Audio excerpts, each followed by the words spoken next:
السلام علیکم ورحمۃ اللہ وبرکاتہ۔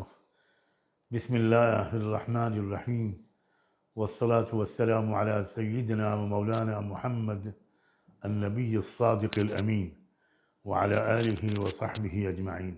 مجھے کل اطلاع ملی کہ بمبئی میں محترم عالم دین حضرت مولانا خالد اشرف صاحب دامت برکاتہم، ان کے ساتھ کچھ لوگوں نے بدتمیزی اور زیادتی کی اور ان کے صاحبزادگان کو بہت سخت چوٹیں پہنچائیں۔ میں اس غنڈہ گردی کی سخت مذمت کرنا اپنا فرض سمجھتا ہوں، اور امید کرتا ہوں کہ بامبے پولیس اس سلسلے میں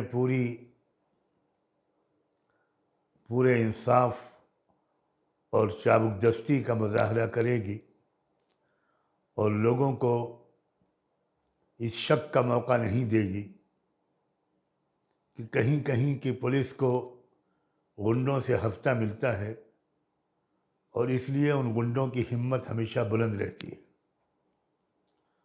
قانون کے مطابق سخت سے سخت کارروائی کی جائے، اور میں اس موقع پر بامبے کی تمام مسلم پولیٹیکل لیڈرز کو بھی بہت اپریشیٹ کرتا ہوں، ان کا شکریہ ادا کرتا ہوں کہ وہ سب اس موقع پر اکٹھا ہوئے۔ ان کا تعلق الگ الگ پارٹیوں سے ہے، لیکن اصل میں ان کا تعلق ملت اسلامیہ سے ہے، تو وہ سب اکٹھا ہوئے اور انہوں نے پورا اپنا سیاسی وزن استعمال کیا۔